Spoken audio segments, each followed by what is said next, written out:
तर आता या ठिकाणी उपस्थित असलेले आपले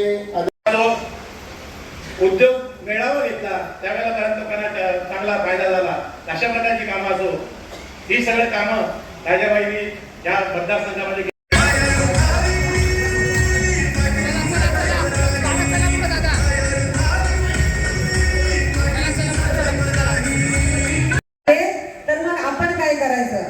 पण राजाबाई सगळ्यांना सांगत होते की तुम्ही कोणीही घाबरायची काही गरज नाहीये। शेठने आपल्याला शब्द दिलेला आहे आणि शेठने दिलेला शब्द कधी शेठ पाठी घेत नाही, हे 1001% खरी गोष्ट आहे। जेव्हा आपण ह्या निवडणुकीला सामोरे जात असताना समोरच्याला हलक्यात घेऊन जमणार नाही। समोरचा आपल्याला किती जरी बोलत असतील की आपली सीट सहज लागेल अशी गोष्ट नाही आहे।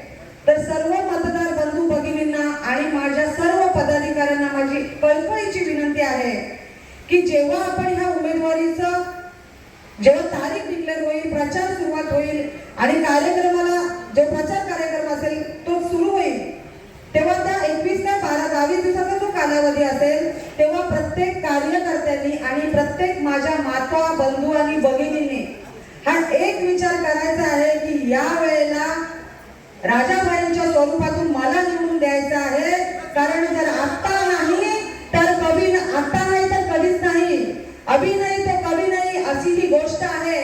त्याच्यामुळे प्रत्येक कार्यकर्त्याला आणि सगळ्या माझ्या मतदार बंधू भगिनींना मी आज आढावा बैठकीतून असं मार्गदर्शन करते की शेवटचं मतदान पडेपर्यंत जेवढे आपले 40 बूथ आहे ते शेवटचे मतदान पडेपर्यंत आपण तिथं ठाम उभं राहायचं आहे आणि खोटं मतदान कुठे होऊन द्यायचं नाही आहे। कारण जेव्हा ह्या निवडणुका लढल्या जातात शेका पक्षाच्या मार्फत तेव्हा खोट्या मतदानाचा जास्त वापर इथे शेठ केला जातो। बोंबोली सारख्या ग्रामीण भागात आणि डोंगराळ भागात जेव्हा मतदान होतं तेव्हा मेलेल्या माणसाचं मतदान सुद्धा तिथे टाकलं जातं आणि ही सत्य परिस्थिती आहे। पण ते दिवस आता गेले, आता आपले दिवस आहेत।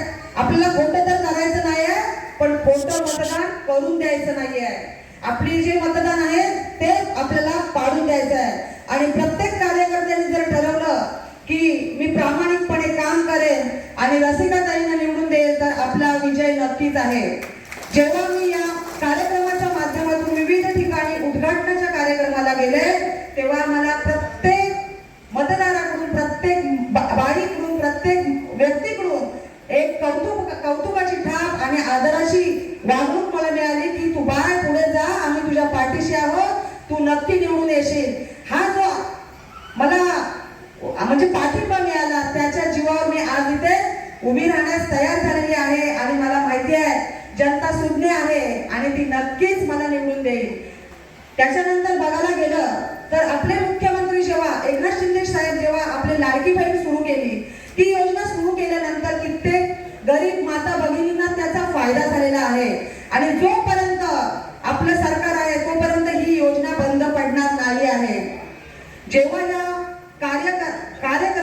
जेव्हा एखादा कार्यकर्ता तिथे निवडून जातो तेव्हा त्याच्याकडून नागरिकांच्या प्राथमिक स्वरूपाच्या गोष्टी असतात, मागण्या असतात, त्या म्हणजे रस्ते, पाणी, लाईट।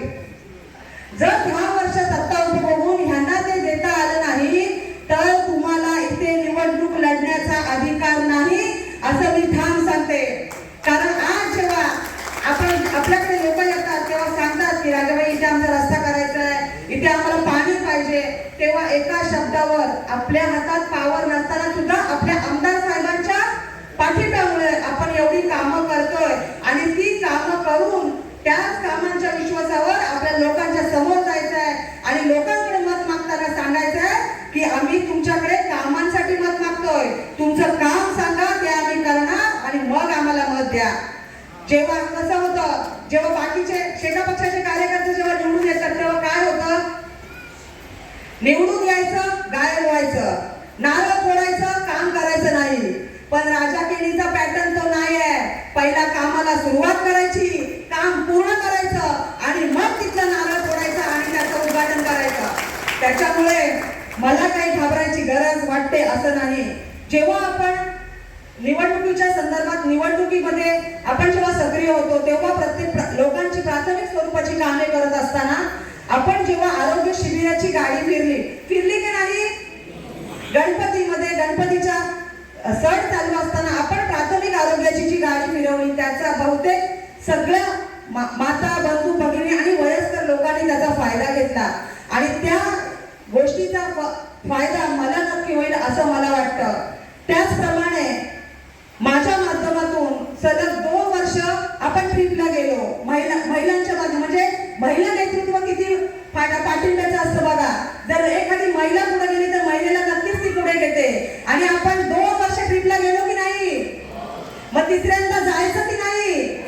मग जेव्हा मी निवडून येईल तेव्हा तिसऱ्यांदा पुन्हा एकदा आपल्याला ट्रिपला जायचंय. मग तर कुठं जायचंय, कुठं जायचंय?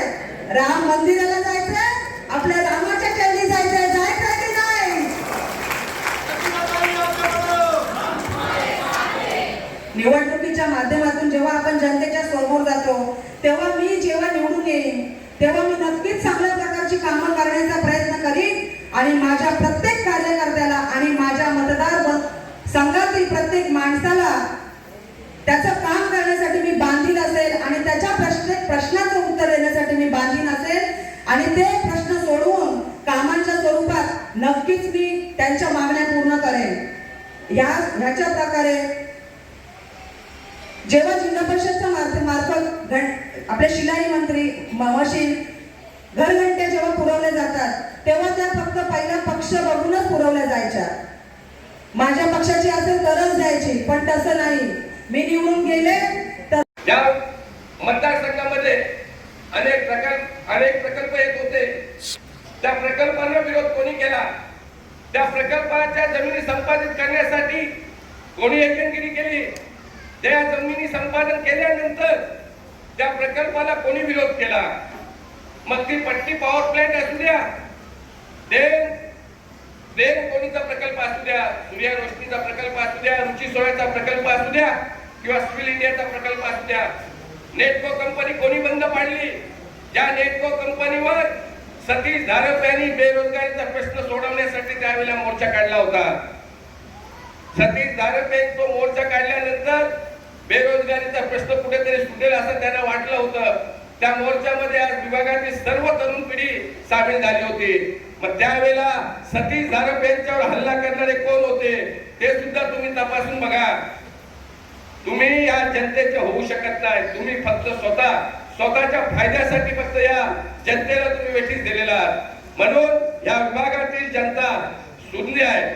शेठ, तुम्ही जो विकास निधी दिलेला आहात, प्रत्येक गावात दिलात, वाडी वस्तीवर दिलात, त्याचा पूर्णपणे उपयोग करून पूर्णपणे प्रत्येक गावामध्ये, वाडीमध्ये, वस्तीमध्ये मग त्या पाण्याच्या लाईनी असू द्या, रस्ते असू द्या, गटारे असू द्या, समाज मंदिराची कामं असू द्या, हे सर्व मग ते आमदार निधी असू द्या किंवा जिल्हा नियोजनाचा फंड असू द्या, 25-15चा फंड असू द्या, या सर्व योजनेतून ही कामं प्रत्येक या मतदारसंघामध्ये झालेली आहेत.